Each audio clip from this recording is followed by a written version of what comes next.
Reading comes from Joshua 2, verses 1 through 21. Then Joshua son of Nun sent 2 men secretly from Shittim as spies, saying, "Go, view the land, especially Jericho." So they went and entered the house of a prostitute whose name was Rahab, and spent the night there. The king of Jericho was told, "Some Israelites have come here tonight to search out the land." Then the king of Jericho sent orders to Rahab, "Bring out the men who have come to you, who entered your house, for they have come only to search out the whole land." But the woman who took the 2 men and hid them. She then said, "True, the men came to me, but I did not know where they came from. And when it was time to close the gate at dark, the men went out. Where the men went, I do not know. Pursue them quickly, for you can overtake them." She had, however, brought them up to the roof and hidden them with the stalks of flax that she had laid out on the roof. So the men pursued them on their way to the Jordan, as far as the fords. As soon as the pursuers had gone out, the gate was shut. Before they went to sleep, she came to them on the roof and said to the men, "I know that the Lord has given you the land, and that dread of you has fallen on us, and that all the inhabitants of the land melt in fear before you. For we have heard how the Lord dried up the water of the Red Sea before you went when you came out of Egypt, and what you did to the 2 kings of the Amorites that were beyond the Jordan, to Sihon and Og, whom you utterly destroyed. As soon as we heard it, our hearts failed, and there was no courage left in any of us because of you. The Lord your God is indeed God in heaven above and on earth below. Now then, since I have dealt kindly with you, swear to me by the Lord that you in turn will deal kindly with my family. Give me a sign of good faith, that you will spare my father and mother, my brothers and sisters, and all who belong to them, and deliver our lives from death." The men said to her, "Our life for yours. If you do not tell this business of ours, then we will deal kindly and faithfully with you when the Lord gives us the land." Then she let them down by a rope through the window, for her house was on the outer side of the city wall, and she resided within the wall itself. She said to them, "Go towards the hill country, so that the pursuers may not come to you. Hide yourselves there for 3 days, until the pursuers have returned. Then afterwards you may go on your way." The men said to her, "We will be released from this oath that you have made us to swear to you, if we invade the land and you do not tie this crimson cord in the window through which you let us down, and you do not gather into your house your father and mother, your brothers, and all your family. If any of you go out of the doors of your house into the street, they shall be responsible for their own death, and we shall be innocent. But if a hand is laid upon any who are with you in the house, we shall bear the responsibility for their death. But if you tell this business of ours, then we shall be released from this oath that you made us swear to you." She said, "According to your words, so be it." She sent them away, and they departed. Then she tied the crimson cord in the window. Grace to you and peace from God our Creator, Christ our Savior, and the Holy Spirit our Sustainer. Amen. One thing I really like to do, and I've always liked to do this, is I love to read published journals. You ever read published journals of people? They are so interesting. My first one that I read when I was small, about 9 or 10 years old, was the Diary of Anne Frank. I know many of us have read that journal, showing the incredible difficulty that Anne went through as she was in hiding from the Nazis there during that era. And she was then arrested, and we know that she died in a concentration camp. And yet she spoke in her journal not just about fear that she had, but about the love and light in her heart and her faith in all of humanity. It's such an amazing journal to read through. And then when I was about 13 or so years old, I happened across in a library, a journal, a published journal of a Nazi. He was Joseph Goebbels, who was in charge of the propaganda there for the Third Reich.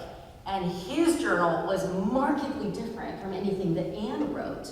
His was full of just terror and hatred, and I was fascinated that he could be on the opposite side of things as little girl Anne and have such a different perspective on things in his journal. Later on in my life, my mother showed me the journal of one of our relatives. She used to own, with her family, a plantation in North Carolina. And so I read about her life on the Confederate side of the Civil War and her brothers that went off to fight in this war and what she cared about and how she didn't want her brothers to die and how she was so concerned about her family during this war and wondered what her future would be like.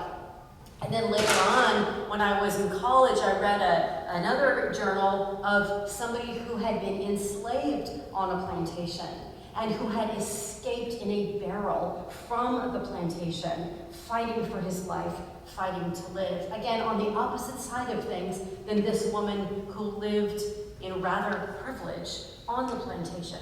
But these journals are so fascinating to me whenever I get to read them because it shows how people see their own identities, who they call themselves to be, how they understand themselves, what's important to them. They're choosing what to write down out of the myriad activities in their lives and all of their thoughts and feelings and interpretations about their lives. And when we read those journals, we can see the raw, unedited sense of identity that every person has.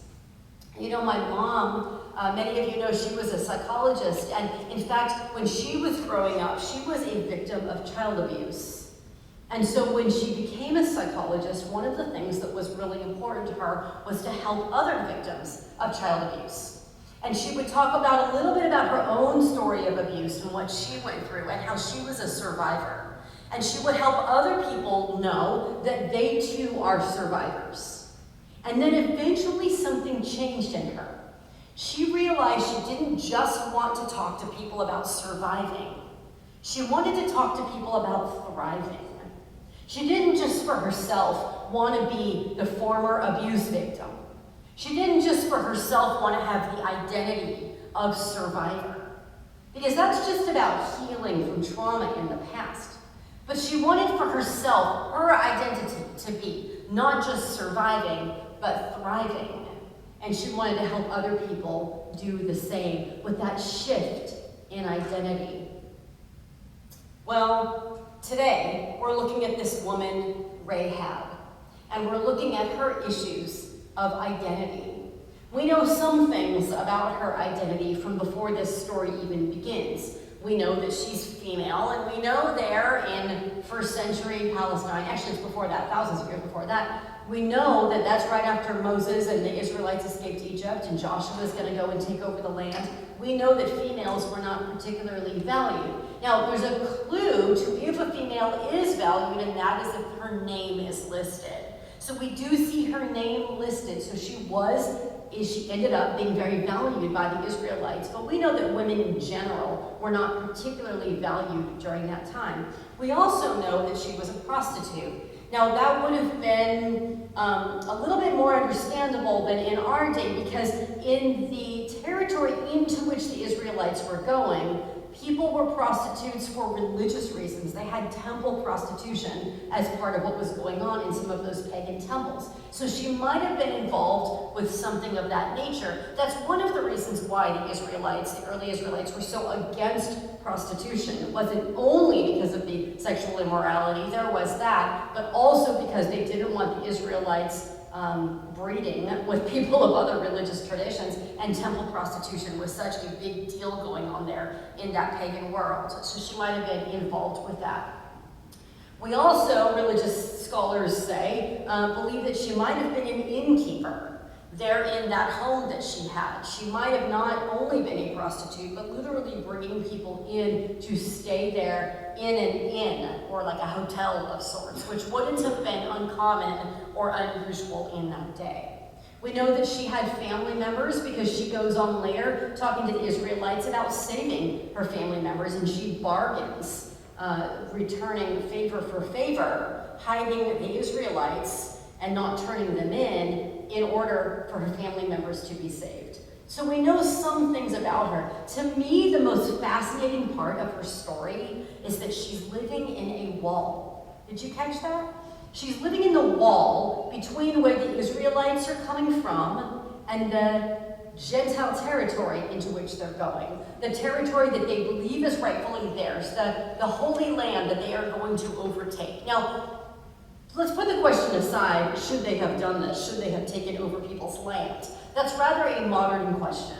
But the question for the day is, who will help us as we go to the place where God has called us into the promised land? And she is living between spaces, between the space of the Israelites and the Gentiles. She is the first Gentile in the whole Bible to encounter and help the Israelites.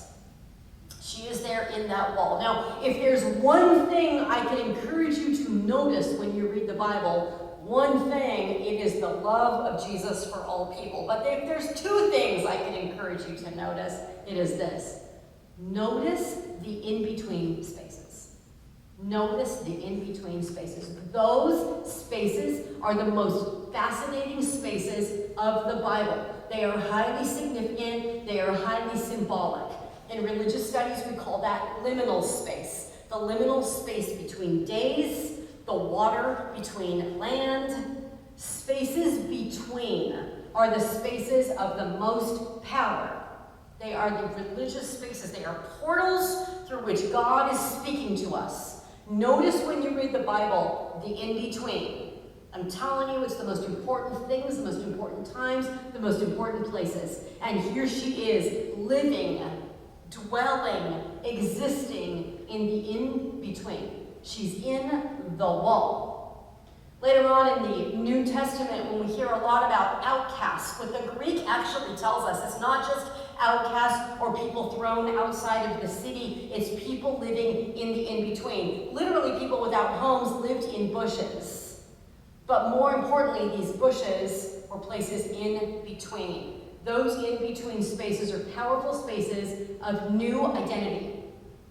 Here she is, not just Gentile, not just pagan, not just believing in the old ways of things, but believing the Israelites.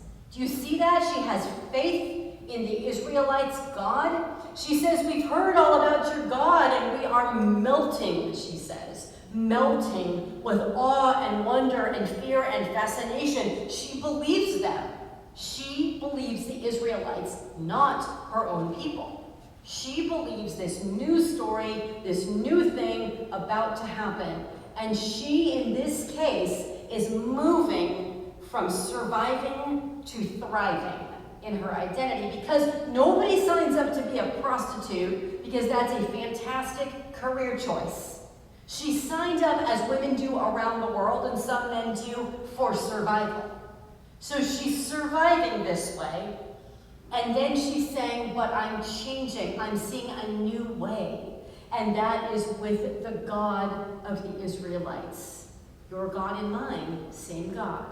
She is in this wall, in this place between identities, from merely surviving to thriving on this transition, on this edge. Now for you, what are your journals like? Now maybe you write in a literal physical journal. Maybe you love doing that, or maybe you just talk with friends. But imagine you talked with friends and that was transcribed into a journal. Imagine if you explained your life story and somebody wrote it down and put it in bound books and published it like they did with Anne Frank's diary. Your journal, what would it say? Probably, like most of us, it would talk not only about the good times, but also about the difficult times in intimate personal detail, as much of us write in our journals, because that's a safe space to do so, and that's fine. But if that's all your identity is, if that's all you think you are, your difficult days, maybe your failures or your past, then all you are is a survivor. Now that's better than a perpetual victim. I mean, at least you're surviving. But there's more. There's so much more. There's thriving. And you are not that journal. I remember one time when I was reading through a bunch of my journals that I had written since I was 9, right when I read Diary of Anne Frank, I got started on my journals. I read them when I was about, 29 years old, and I realized as I was reading them, lots of them, that I was writing when things were hard. I didn't write when things were good. I'd go and talk to friends, I'd go and celebrate, I'd go and have a good time, but when things were hard, I'd write them down. And so I had notebook after notebook after notebook of surviving the hard things, the difficult things. And I decided that day when I realized that, to burn them, to let them go. We had so much ash in our fireplace from all of those many journals. And it was such a freeing experience to let it go, because I didn't want to be bound by that story of the past for one more day. It was done. It was crucified on the cross. It was resurrected into new life. And was I going to let myself be resurrected too, or was I going to be enchained to that past identity that was like a stone around me, a weight, an albatross weighing me down? Well, Rahab made a deal. She was quite the businesswoman. She was quite the bargainer with those Israelites. And she said, I will protect you. And I asked for you to protect me. And they said, only if you do a few things. Gather your family into your home. Put the crimson cord down. And she did those things, quite the business dealer that she was. And she saved her entire family. Not only that, she allowed the Israelites to move into the promised land, overtake the promised land, overtake that land, and become the chosen people in that holy land that they were destined to be. And she was an ancestor of Jesus himself. Look at what she did, moving from surviving into thriving, moving into that new identity. Not that it's easy, but it is so worth it, because we might as well just bury ourselves alive in the grave right now if we're not willing to move into the new day. So for you, for your journals, are you pulled into the past, or are you willing to now take a look at your future? Are you feeling the weights, the stone around you, the albatross hanging around your neck, the past and the failures you might have done, the mistakes you might have done, the opinions of other people about you? Are you weighed down by all of that like Rahab might have been? Or are you, like her, willing to be done with it already and to move into the resurrected life that Jesus has for you today? Are you maybe living in that wall between identities and not quite knowing if you have the courage yet to step into the new thing? Where are you? Are you willing to take that first move in faith? Our council today that we just thanked God for, they are regular people like Rahab, like me, like you, regular people who stepped forward and said, I'm willing. I'm willing to move into the new thing. Every person that ever comes onto council says to me, I have no idea what I'm doing. What am I supposed to be doing? Every single time. And yet, because they have no idea, they also have faith. And they have faith that they'll learn. And they have faith that we'll grow together. And they have faith that God and the church will show to them what they're supposed to be doing. That's how I step forward in faith too. As a pastor, nobody has any idea what we're supposed to be doing. We step out on that bridge as it is forming, and we walk one step at a time together. I'm sure, Terry and Sylvia, when you got married, you couldn't have seen the entire 50 years in front of you and then some. But you take this step out in faith into that new identity into which God is calling you. And so, let us remember with Rahab, this model, this example of this incredible woman, let us remember that God can use everybody. She didn't have a PhD in, church history or theology or whatever. She is a regular human being with no degrees, with a sordid past, with a bunch of people who I'm sure didn't like her or appreciate her, with questions about her identity. She's a regular person like you and me, and that is who God uses. We see that all throughout the Bible, every single time. May you remember that you are not your difficult days. May you remember that you are not your past mistakes. May you remember that you are not that time you failed and failed badly and fell on your face. You are not that. May you remember you are not a combination of everybody's opinions about you. You are not even your opinions about yourself. May you remember that you have been grafted into the life, the death, and the resurrection of Jesus Christ. And you have that brand new resurrected identity every single day. So like Rahab, step out of the wall, step into your new day with great joy. Thanks be to God.